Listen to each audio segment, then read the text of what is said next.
Good evening. So we had done verse 2 of chapter 9 in the Bhagavad Gita, and the chapter 9 by itself starts with an idea that Krishna is going to divulge certain kind of a information, a very sovereign secret. So this secret has to have one most important factor, and that is called faith. If you don't have faith, then nothing exists. So we will see from this verse 3 onwards of chapter 9 of the Bhagavad Gita. We are doing Bhagavad Gita chapter 9 verse 3. Arjuna, people having no faith in this dharma, failing to reach me, continue to revolve in the path of the world of birth and death. Now there are two important words in this verse. One is called faith and one is called dharma. Now faith is a belief in the divine. Like I said in the morning today, the difference between science and spirituality, or religion for that matter, the difference is only the word faith. In science, they need practical proof. They want to understand the theories, the logic, everything. And that is why it is science. Spirituality is not science at all. It's a mixture of literally everything. It's the knowledge of the divine. And that can only come through this word called faith. If you do not have faith in God, in the divine, in spiritual, then there is no point in continuing with this. If your faith is non-existent, if you have something which is called atheistic beliefs, then this faith doesn't stand. So Krishna says, people having no faith in what? In God.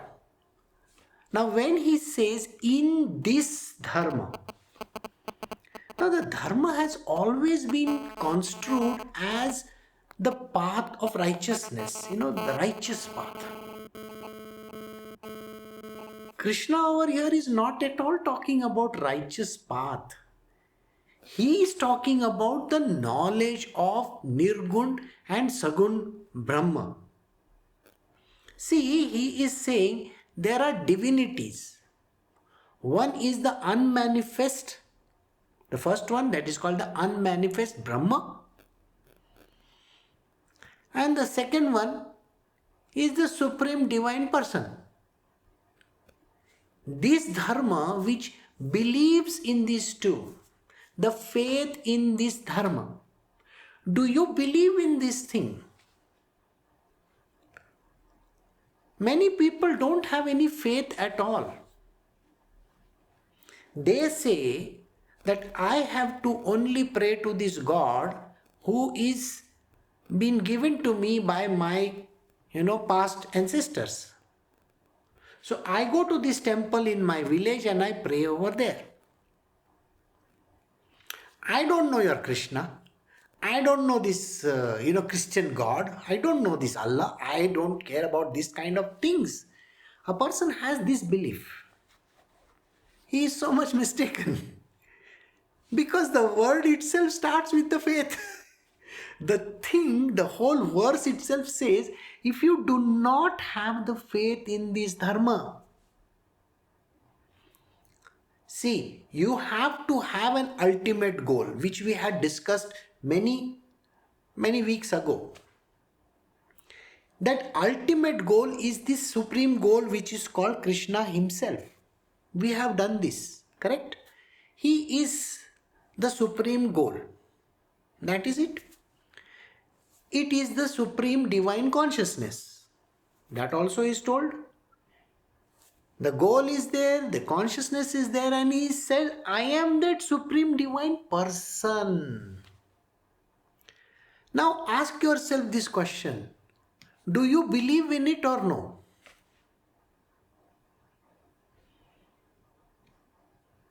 There are people who really don't believe in all this.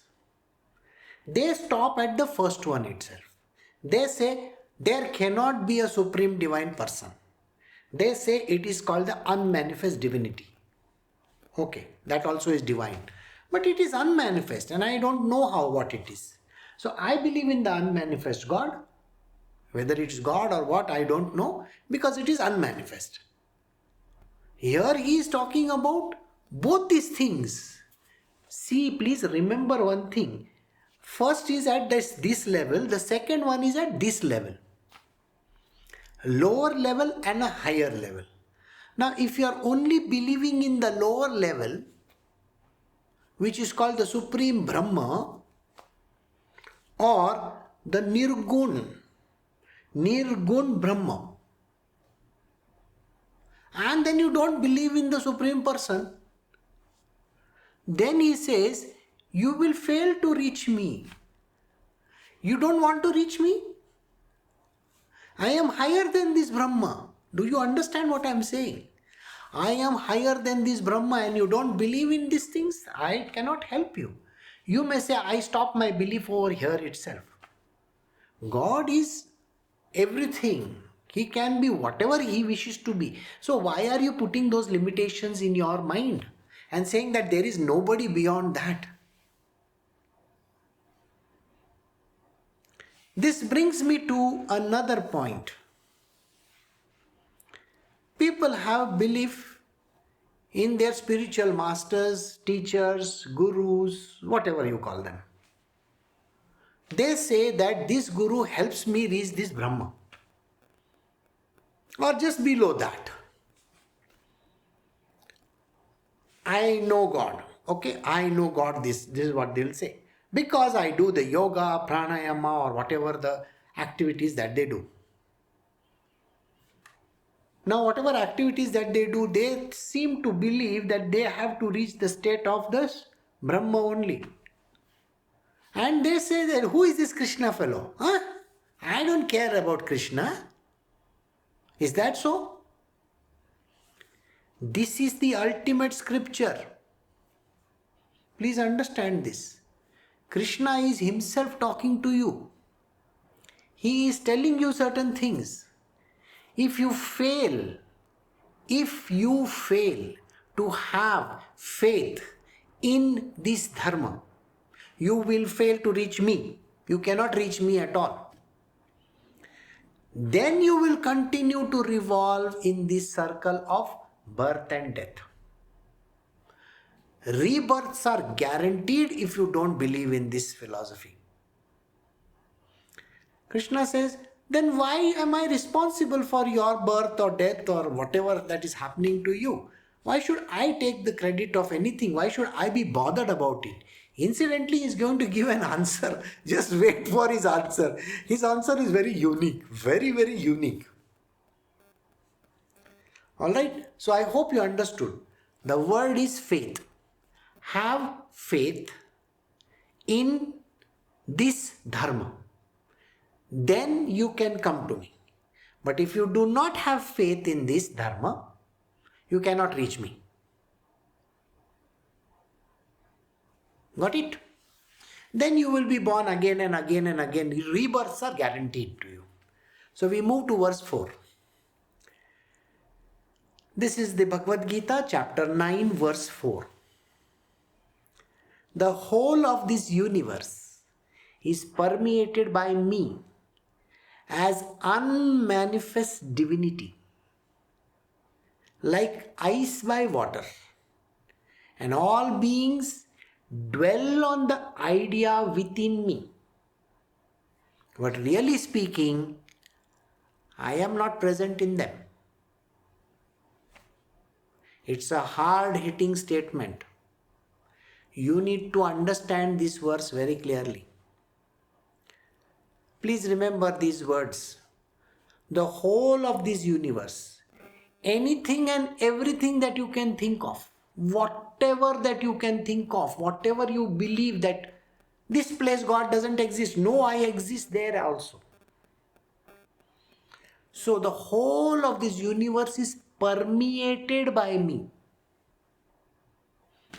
I am permeating everything. I am within everything. I literally go in and out of that.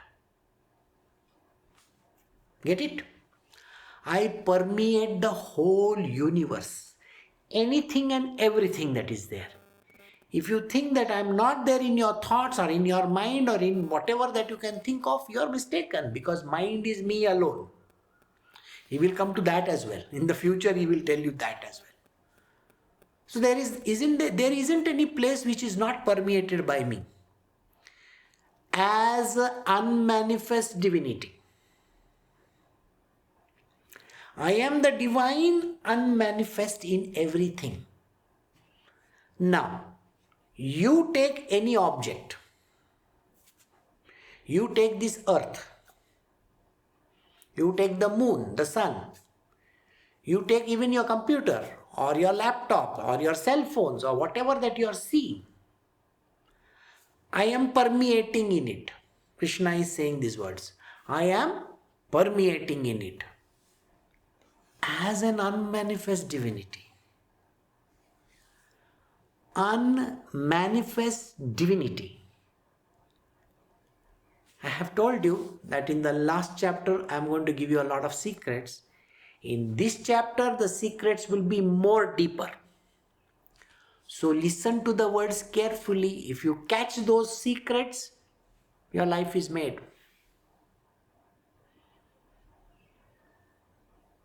I permeate everything as an unmanifest divinity. So if you are looking at your own self, don't you think I permeate you also?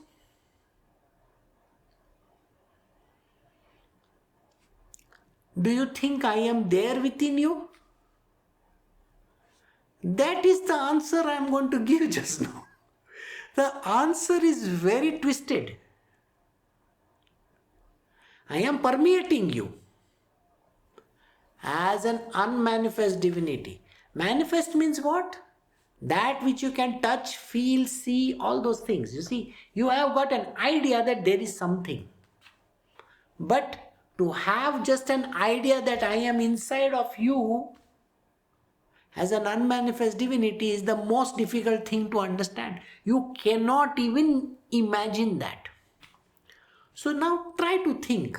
Do you think Krishna is there within you?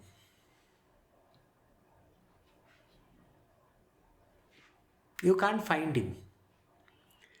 Because he is the unmanifest divinity in you. Like ice by water. And all beings dwell on this idea within me. If you see ice, a block of ice, can you see water there? It's just giving an example. Ice turns to water. Now in the water, can you see ice? No. Unless and until it solidifies. Unless and until the ice melts, you can see the water. You can't see the water. So both these things are there. So I am that unmanifest divinity in you also. And this is the idea. Just the idea. Dwell on the idea within me. Now think like this. If I am going through this hand, I am passing through this hand. Okay? Can I say I permeated this? Yes. Simple answer. I am permeating this and I am passing through. Correct? But this is manifest. This which went through is also manifest. But now think this is unmanifest. If this is unmanifest, how do you know I have passed through? See, there is no way of knowing whether I have passed through you or no. So you think you are some tiny fellow inside my being. You are as if a tiny drop of, maybe a minuscule dot inside of me. That is what you think. Because if I am permeating you, the concept that you have in mind is, I am such a huge entity, bigger than the universe. And if the universe is in me, you see, this is the way that they think. If the universe is at the feet of the Lord as a dust particle, that means the dust particle is on his feet, right? And in that universe, there is a very tiny fellow called Earth. A small, tiny planet. And that planet, on the planet Earth, there is you. So if I'm permeating you, and then the Earth, and then the universe, and then that dust particle, and everything over there, doesn't that tell you that I am permeating everything? So you think that I am there and you are inside me. Do you get this whole idea? It is just that idea that you are inside me, like a small floating particle somewhere. Got it? It is like the DNA inside of me. If I take one cell from my, they will do that, and they will take one, swab, and in the swab they will see my DNA. So in the DNA, which is there from top to bottom, it is the same DNA, correct? That is what people think. No. This is the funny part. It is just an idea that you have. You think I am in you and you are in me. I mean, both ways. Okay? Think about it. That is what you are thinking. He says, but really speaking, I am not present in them. This is the funny part. I am not present in anything. Just now only you said, no, that there is an unmanifest divinity to have faith, and then you have to have the dharma. But I am not present in them. I am not present in anybody. Nobody. See the words. I am present in nobody.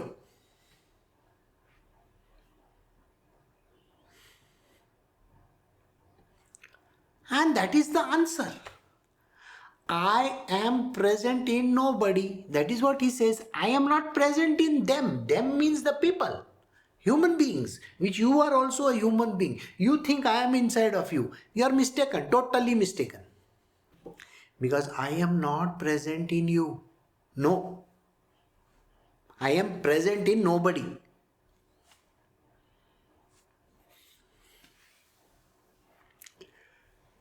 Doesn't this verse sound very strange? But I gave you the answer. Actually, people get the answers from me, but they don't contemplate on what I said. I actually gave you the answer.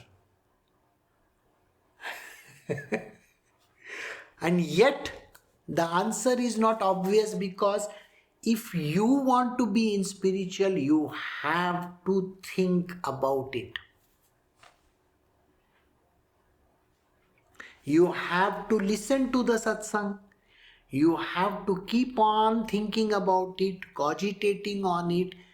Keep it going on and on and on and on and on till you finally come to the understanding, what is it that I said? The rider here is very strong, let me tell you. And he is going to further tell you in the next verse. So, the whole of universe is permeated by me as an unmanifest divinity. If you are manifest, if you as a human being are manifest, in your manifest state you can never understand me, because unmanifest is not possible to know in this manifest state. Got it? So, he says, you are dwelling on the idea that is within me. That is, you dwell on this idea that you are in me. Okay? But really speaking, I am not present in them at all. I am not at all present in them. So now we move to verse 5. Chapter 9 from the Bhagavad Gita, verse 5. Nay, all those beings abide not in me, but behold the wonderful power of my divine yoga. Through the sustainer and creator of beings, myself in reality dwell not in those beings.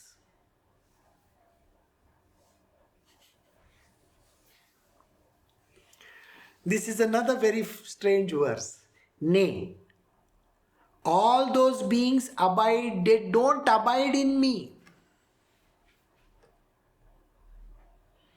Nobody, absolutely nobody can abide in me. I am Krishna, nobody can abide in me.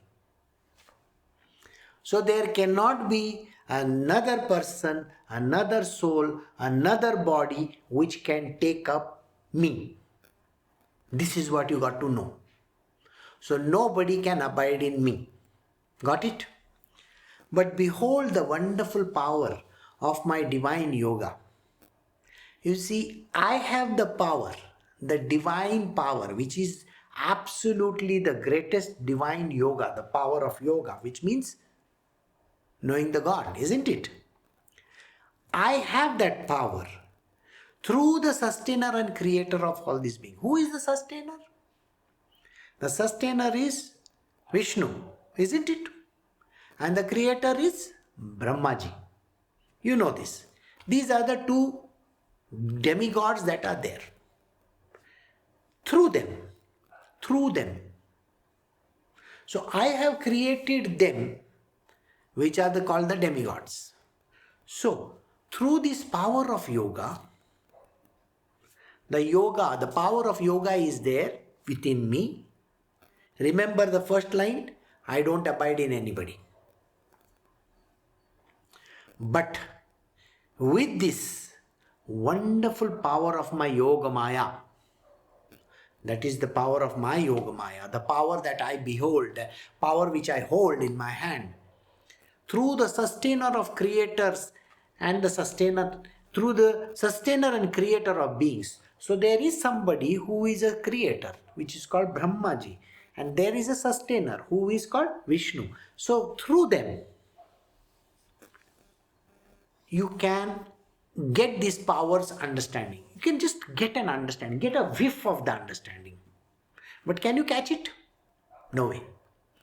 You cannot understand this verse. You cannot understand me at all. Because if you have to understand me, first you have to know me, isn't it? But to know me is difficult. Why?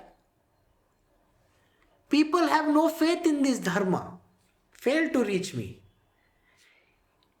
Unless and until you have that 100% faith, I cannot reveal myself to you. I will never reveal myself to anybody in this world. If you do not have that 100% faith in me, Krishna is being very, very clear cut in his understanding. If you want to know me, you got to have this faith in my dharma. It's only when you have this faith in the dharma, that is the first divine unmanifest and the second supreme Purusha, which is also my abode. If you have this faith in this dharma, then only you can reach me. Then only you can say, Krishna, I am here, and Krishna will look at you. Otherwise, it is not possible. Krishna doesn't look at anybody. He has got his Brahmaji and Vishnu, no? Why should he go and dwell in all these people? He is not even bothered. He is beyond the gunas. He is beyond anything and everything. He has already given his power to these gods, the demigods that are there. Who are those demigods? Brahmaji and Vishnuji. And for the destruction, he has kept Shiva over there. So when all these demigods are there, and they hold the power of his, so he says, but in reality, I don't dwell in anything. They are my representatives. This universe is my representation. I am just an idea there. I won't even be there. I am not present in them. Clearly, this is an understanding you should have. I am not present in anything. So there are these great people in this world who always have this idea. Why does God do this to me? The Father in heaven or Krishna doesn't do anything. Because he first has to be there in you, no? Or in that object that you are thinking of, no? You think he is responsible. Sorry. He doesn't hold any responsibility at all. The entire responsibility has been transferred to Brahmaji and Vishnu and Shiva. That's it. He is not there in anything. He doesn't even watch over anything. He says, okay, chalta hai. But if you want to reach me, the only word that can make you come to me is faith and the dharma that is there. Faith in the dharma. That is the only way to reach me. So we have got over here the first word to reach Krishna. There are total 4 words in that. So first time in chapter 9, this word he says very clearly. The faith is the most important word. If you want to reach Krishna, you got to have faith in his dharma. Otherwise you can't reach. Otherwise he is not there in anything. He is in nothing. So, and for the sustenance of this world, he has a sustainer. For the creation, he has got a creator. They are appointed people. They take care of all these things that are needed over there in this world. But in reality, I do not dwell in them. The truth be told, I don't dwell in anything. Now, do you remember what this chapter is about? This is called the sovereign secret. Now, this is a secret which I have told you. I can guarantee you, you can never understand it if you do not sit and cogitate on it. It takes a lifetime for people to understand the truth of these words. Though the truth has been revealed to you, it's on the palm of your hand, and yet you will not find it because I am not visible to anybody. I am not present in them. So, we'll move to the next one. Here he is giving a small hint again. So we are doing chapter 9 of the Bhagavad Gita, verse 6. Just as the extensive air, which is moving everywhere, ever remains in the ether, likewise, know that all beings who have originated from my sankalpa abide in me. He's given a very beautiful example. There is air everywhere on this planet Earth. Maybe there is air on Mars, maybe there is air on Saturn, Moon, all those places. Now, if I consider air as nitrogen, hydrogen, oxygen and all that, no, that is not air. Those are gases. Got it? Is there air on the moon? Yes, there is. Is there air in between the spaces, between the planets? The answer is, I don't know. So this is the question, and the answer is, I don't know. But yes, there is.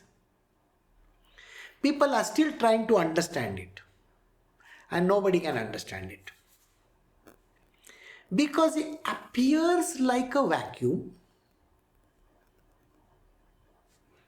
between two planets, between the sun and the earth. It appears like a vacuum, but there is something over there. It is on something. We call it air. Air is inside the, what is the most important word over here? Ether. So ether is everywhere. They call it by another name, sky. You can call it by whatever name you want to. So let us say there is the ether over there. Now ether is literally like a framework. And in that there is air. Let us take the ether is in this room. Is there air over here? 100% there is air over here. So air is in what? You will say room. But room is on what? The planet Earth. Where is the planet? In the solar system. Where is the solar system? In the galaxy. Milky Way. Where is the Milky Way? Oh, in this cosmos somewhere. And everything is in ether. What is ether in? No idea. So understood this. So this is an example for you to understand. He is giving a very apt example. He says just like the air is in ether. He says, and it is moving everywhere. The air moves everywhere on this planet Earth, right?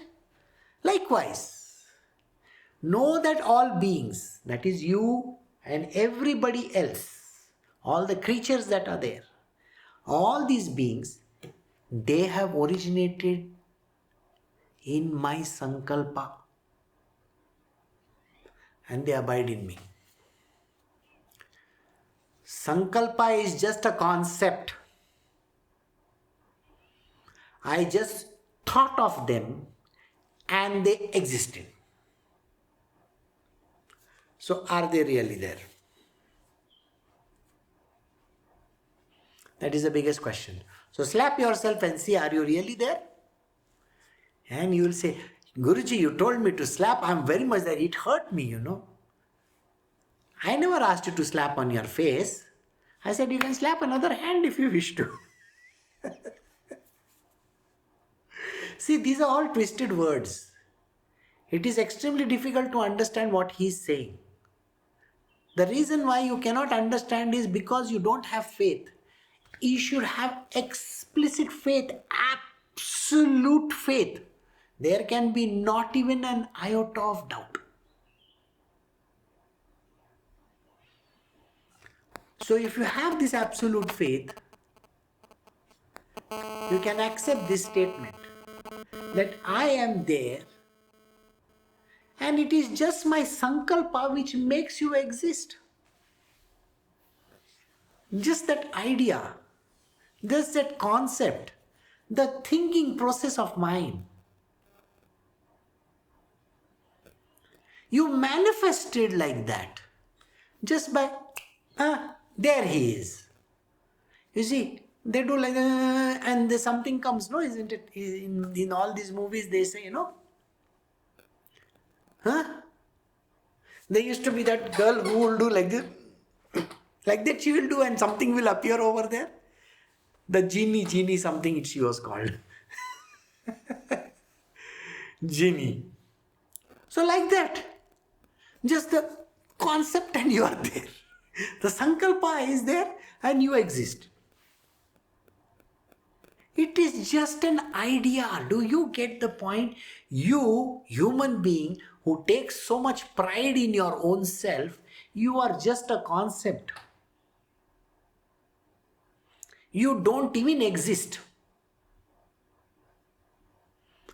But yet, the concept believes he exists.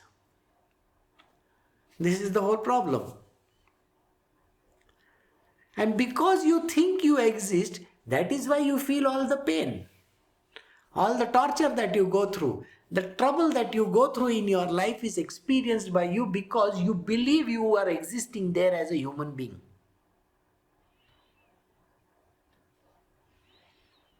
So, know that all beings who have originated from my sankalpa abide in me. It is just a thought that I threw in this air. And everything came about. Isn't that what is written in the other scriptures also? It is just a concept which he created and the world appeared. Like that, he just thought about it and then the world appeared. Even the word thought is wrong. Because sankalpa is not even thought. Thought construct, they call it. Thought construct. So, as if something came about. So, you feel you exist, and because of your ego, you think you are there. I, me, myself is so strong in you that you believe that there is nobody greater than you. But understand, you are just a sankalpa. And I don't exist in you. It is just that my thinking, and I said, okay, here is a person.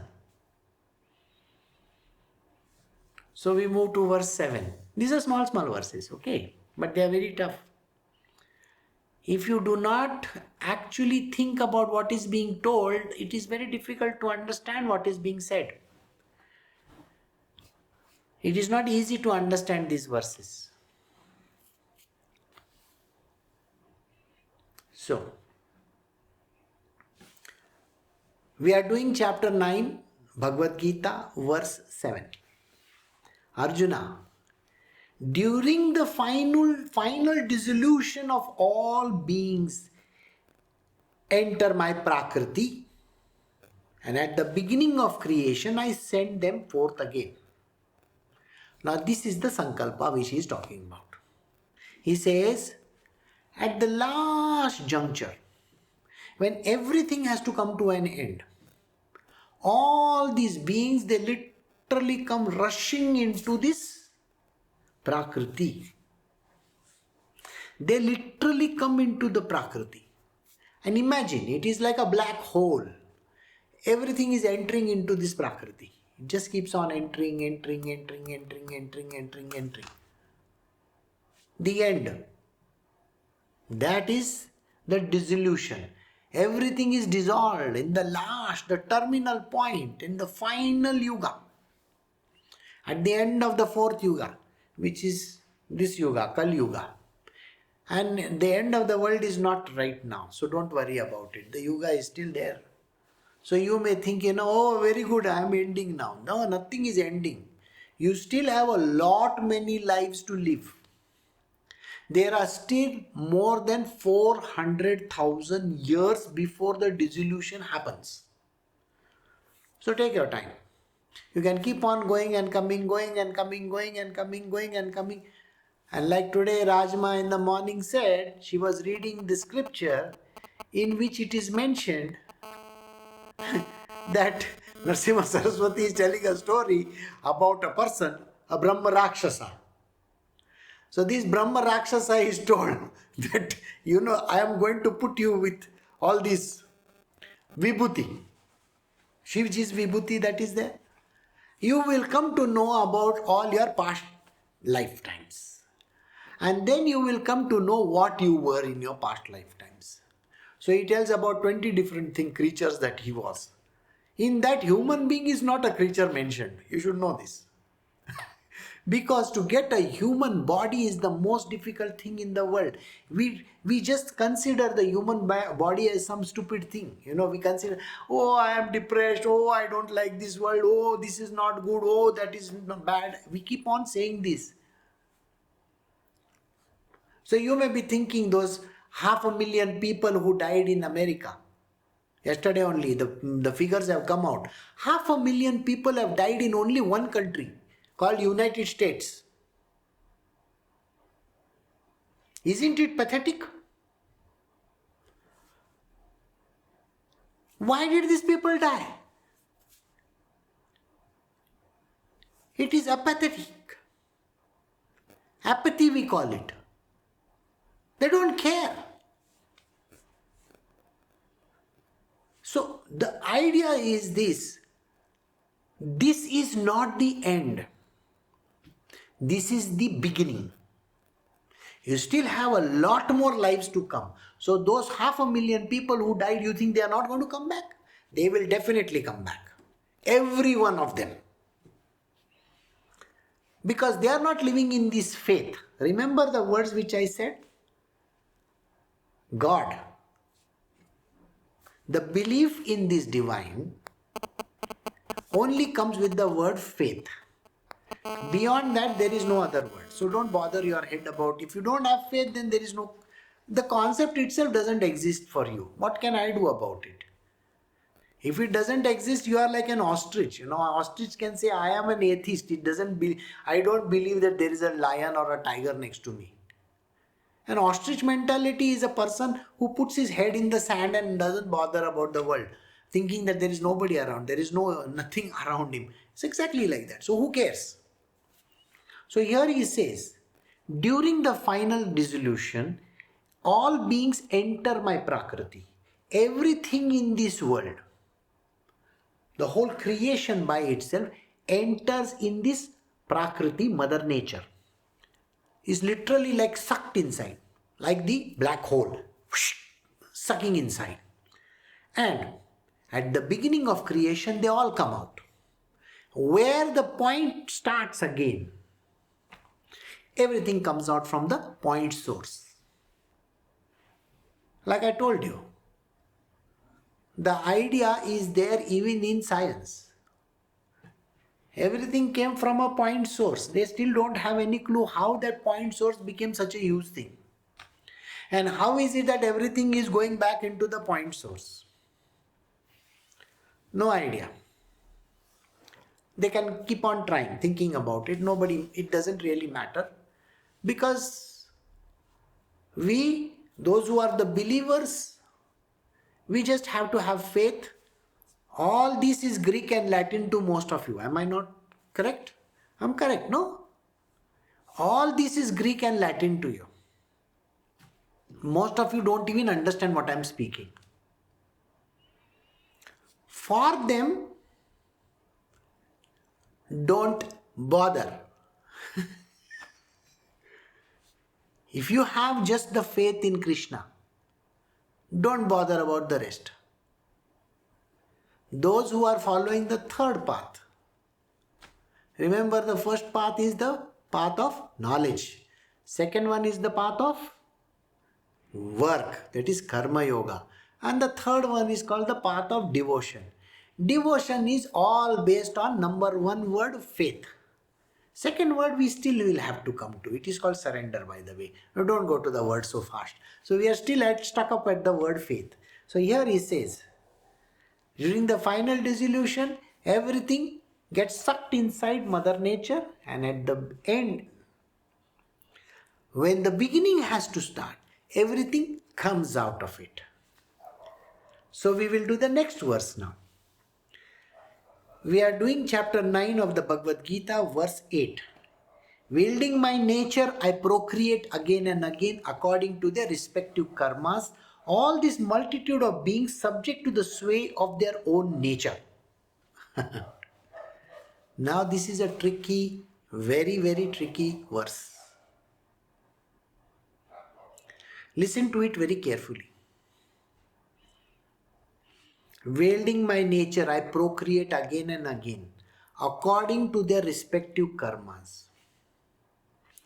All the multitude of beings, subject to the sway of their own nature. Let us break down the verse very, very slowly. Let me start here at this given moment in time.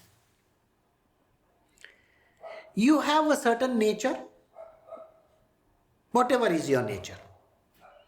You are an irritable person, let us say. Or you are a goody-goody person. You are a nice human being. You are a lover.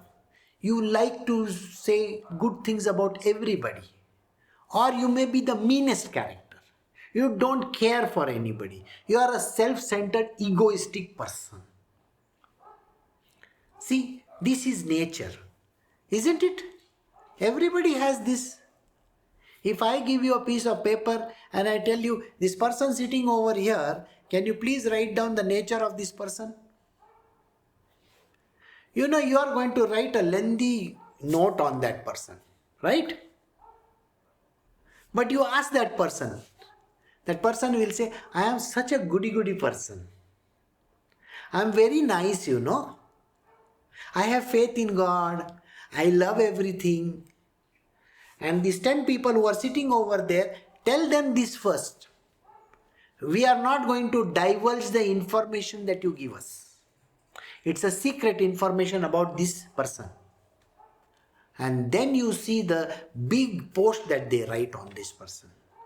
They will write first thing is an egoistic, self-centered person. Thinks no end of himself or herself. Has got terrible anger issues. Has got problems in this world. Egoistic to the core. Arrogant. Always lusting for things. Desire to the core. Desirous of everything. Wants to show off. But when you look at that person, you will say, oh, there is nothing wrong with that person. Because everybody tries to judge themselves in a very good manner. You know, when you do the SWOT analysis, you know, strength, weakness, opportunities and threats, you ask everybody for the strength. And the weakness, strength will be 10 words and weakness will be 1 or 2 words. But you ask another person to write about this person and then you will come to know the truth. This person has got too many weaknesses. Like I said, starts from the big word ego. So, everything is dependent on your own nature. So, what is your nature? Don't rely on your own thinking process. No. Go ask 100 people. They are not going to give you honest opinions. But if you understand this nature of yours, that you are an egoistic, arrogant, and the worst amongst the human beings, take yourself at that level. That is your nature. Now, respective karmas. Because of your nature, you perform karmas. What are the karmas that you perform? Now think about it. You have a nature which is egoistic and self-centered. Let us say you love diamonds, or you love pearls, or you love good clothes or good food. Let us say you love these things. Are you egoistic? I am not egoistic. That is the first thing you will say. But do you love any of these things? Very good. So you like to wear those things. Or you love those objects. Or you love to eat. You love to roam around. You love to do a lot of stuff. That is your nature. The ego, which is not understood, but the moment the word diamond comes, doesn't the word ego come with it? The word anything, good clothes comes, doesn't the word ego come with it? Yeah, very good. This nature of yours drives you to karma. How does the karma happen? Knowingly and unknowingly. How does knowingly it happen? You are going to pay a lot of money for buying that stuff. Right or wrong? You want to buy a diamond, are you not going to pay a lot of money? Yes. If you are going to pay a lot of money, where is that money going to come from? The money comes from whatever you earn. Ego. That earning which you do, are you allowing 100 other people to earn that money? No. Because let us say if you earn 1 lakh rupees, how many people can be fed with that 1 lakh rupees? Many people. There may be other people in this world who could have taken your job, but it has not come to them. You have got the job. If you have the job, have you not taken the job away from so many people? Yes. And the money that is coming to you, you cannot say that is due to me. Sorry.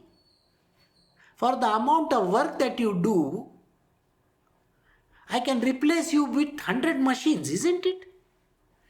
And there are companies in the world who are replacing people by machines. Right? They don't have to employ anybody. The machines have no brains of their own. They are programmed to do certain jobs. They don't ask for money. They don't ask for anything. So I can have a program running instead of you. Got it?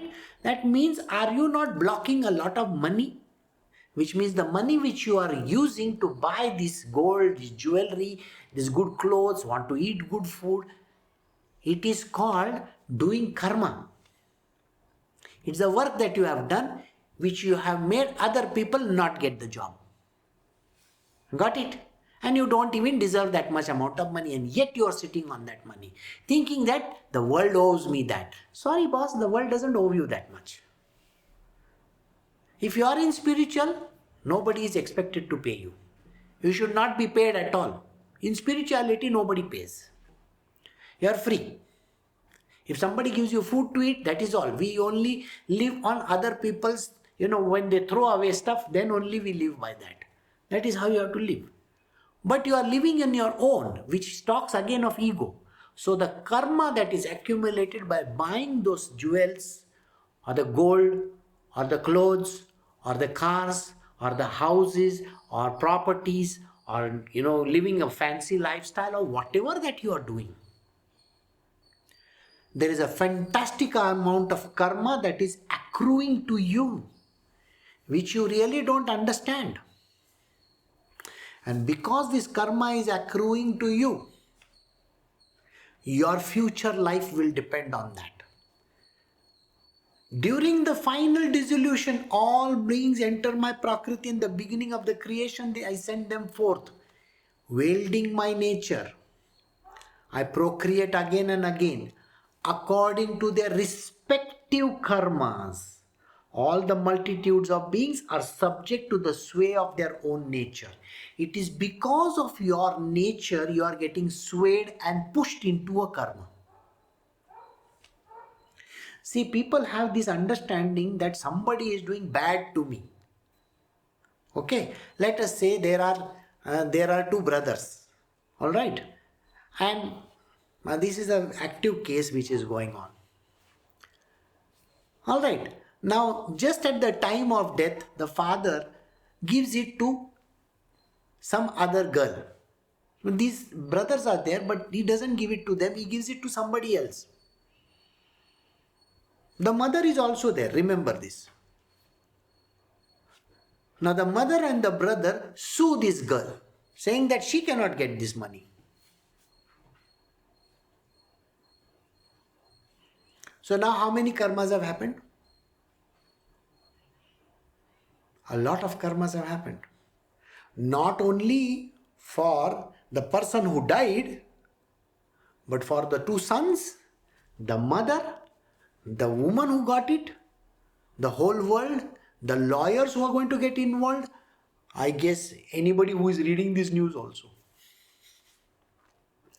All these get entangled in this cycle of karma.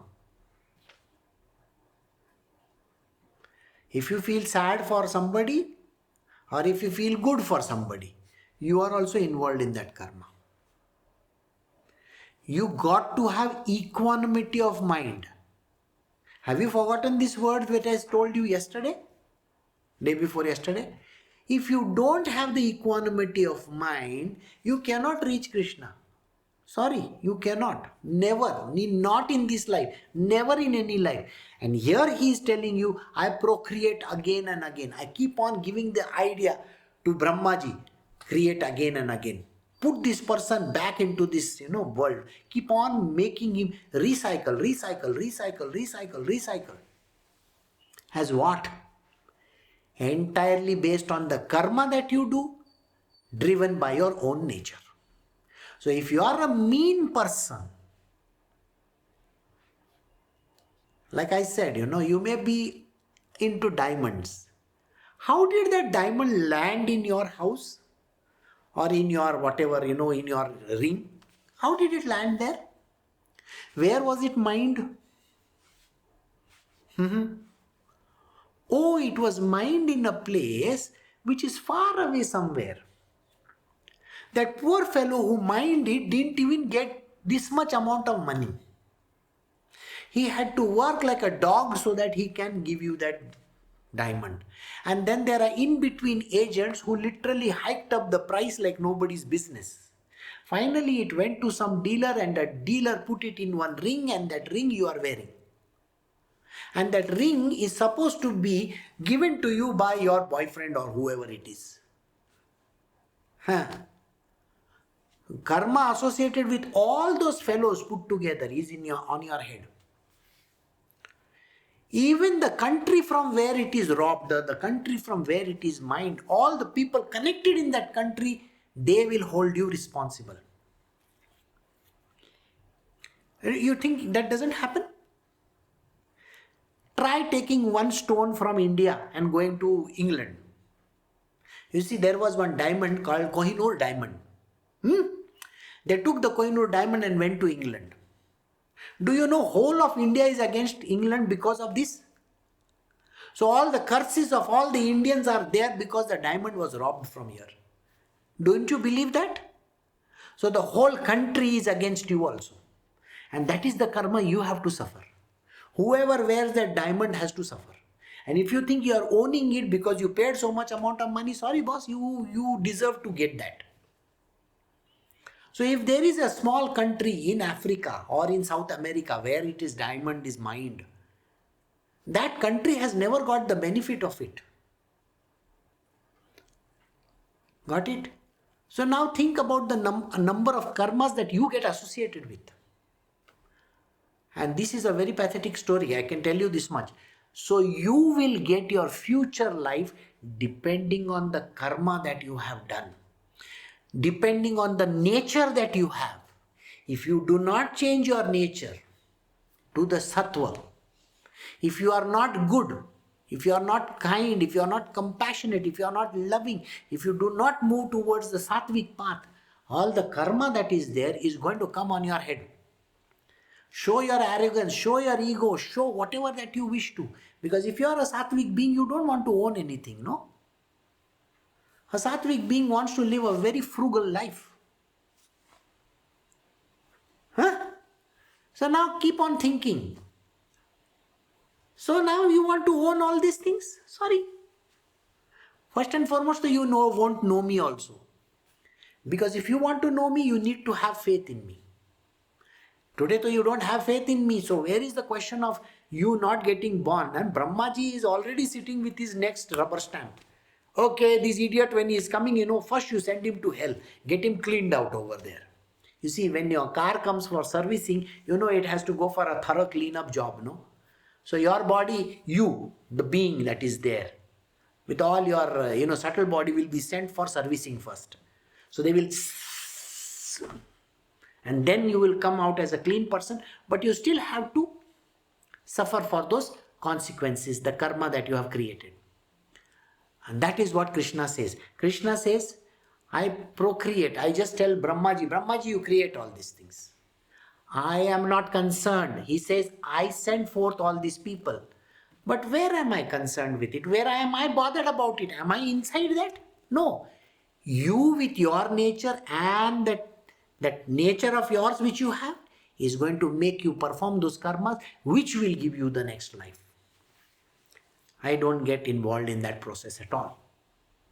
So we have come to the end of verse 8. We will stop over here, and during the course of this week we are going to have continue this satsang. So I think tomorrow evening there will be at the same time. So take care, have a great evening. I shall see you all tomorrow. Bye.